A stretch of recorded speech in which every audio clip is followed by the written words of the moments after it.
Hi, I'm Tim Sales. How do you determine what is valuable information? Do all authors have the same value to you? Well, of course the answer is no. Everyone knows the answer is no. But if you were to ask people, what method do you use to determine if what you read or hear is valuable or not? You'll get some pretty goofy answers. I had a lady actually tell me that she determines the validity of what she reads based on whether the information is balanced. Meaning if the author gives credit to both sides of an argument, then she believes that content to be true and valuable. That's pretty goofy because based on her belief, if someone is absolutely certain about their subject, she doesn't trust or value it. Another person claimed that it depends if the website or presenter looked professional. That too is goofy and can lead one down many wrong paths. My former profession was underwater bomb squad. The information we operated on meant life or death. I learned there how to place the correct value on what I read or heard. My desire here with this short clip is to share with you how to determine whose advice to take. The very first thing you need to determine from any author you're reading or listening to is whether you're hearing their belief on the subject or is what you're hearing provable fact.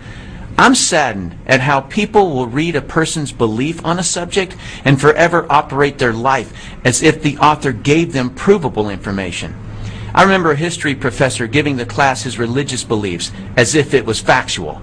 The sad part is there were people who took that professor's belief mostly because he appeared to be an authority to all of us. But the information he gave us on religion was his beliefs only, none of which was provable. That being said, you have to be very careful in reading or listening to statements of so-called facts that mislead you. As an example, I recently read, your odds of making big money in network marketing are lower than winning at gambling in Las Vegas. Well, factually, the highest odds you can get in Las Vegas is the roulette table at slightly under 50-50 odds.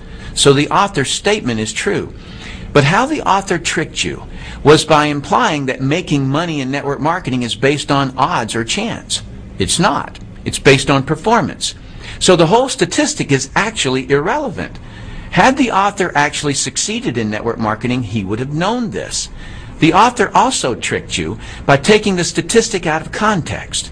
The author didn't tell you that no business venture in the world will give you those same 50-50 odds. There is no money-making concept in the world where 50% of the people who try it make big money. So, while his statement sounded factual, it was misleading. But probably the most helpful concept I can teach you is that there are three types of authors of content. Just so you know, my use of the word author includes both written and spoken communication. Here are the three types of authors: those who have never done it, those who have done it and failed, those who have done it and succeeded. Author type number one are authors who have never done what they're writing or talking about. Newspapers, magazines, television writers, and reporters rarely have done what they're writing or talking about.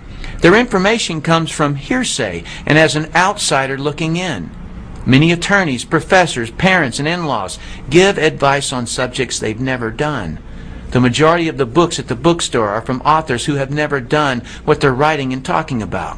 They can write or speak about it, but cannot succeed at doing it. Their advice is rarely sound because it's based on invention, another person's information, or hearsay. This problem is compounded when an author simply repeats something they heard from the media. Now there are two layers of people who can't do what it is they're talking about, but think they know something about it.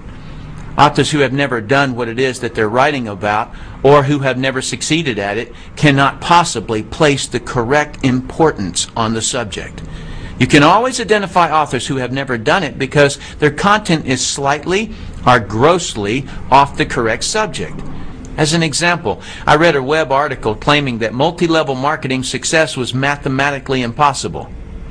Do you see what I mean about authors writing about what they've never done? He completely missed the subject.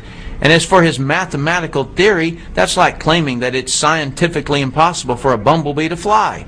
Has it ever occurred to that author to just look? The MLM industry sells $109 billion worth of products and thousands of people earn millions of dollars. Plus the oldest MLM company is still growing. Author type number 2 are authors who have failed at what they're writing or talking about. When someone has failed at what they write or talk about, it is common for them to be critical of the subject and those who do it. When someone is critical of something, they are inclined to find fault with it. Why? Because something about the subject is a complete mystery to them, and they feel inadequate. They obviously couldn't figure out some part of it, and they quit before they ever found out. Take, for example, a person who wanted to be a real estate investor but failed at it.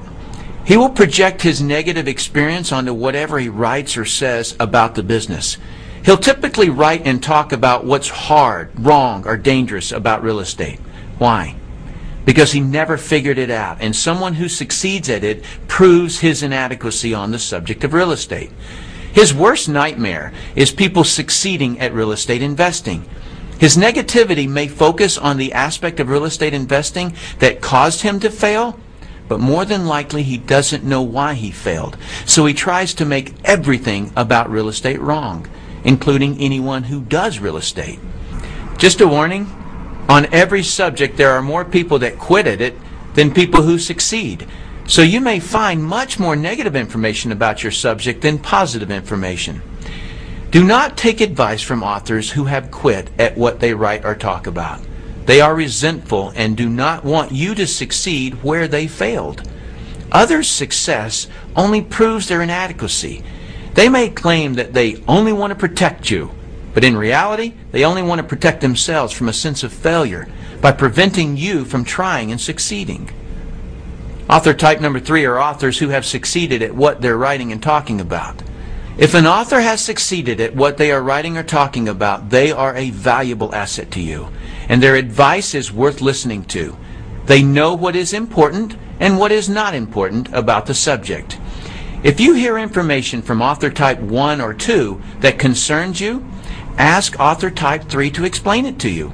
They will be able to explain things and categorize the information so that it's logical. Please note that there is a vast difference between someone who has been successful at their subject and someone who has been merely educated about it.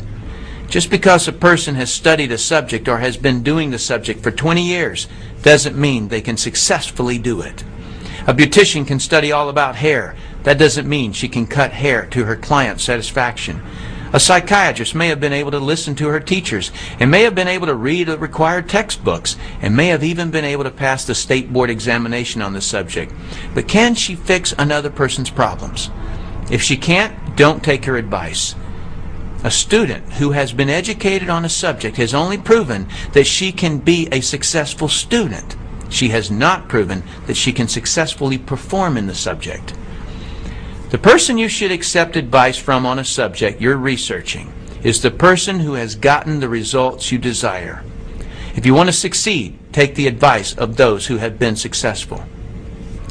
In conclusion, the easiest advice in the world to give or receive in business or money-making ventures is don't do it. But keep this idea in your mind about money. The most amount of money you'll ever lose is the amount you'll never make. Let's say you're looking at a business where you can make $1 million a year that requires an investment of a few $1,000s. There are people making that amount in the business you're researching, but someone gives you the simple advice of don't do it. So you don't. You may think you saved a few $1,000s, but what you really lost was $1 million a year.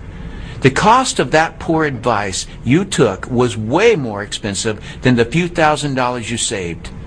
If you read a website or listen to someone that is recommending you not do a particular business, just ask them for a better alternative where the same return is available. And of course, don't take their advice unless they've succeeded in the business they're recommending. I personally do not have a stake in what you choose to do in network marketing. But being someone who has been financially successful, it's heartbreaking to me how many people are stopped or derailed by some author who doesn't know what they're talking about and shouldn't be giving advice on something they haven't been able to succeed at. Thanks for watching this clip. I hope this information helps you to determine whose advice to take. I'm Tim Sales.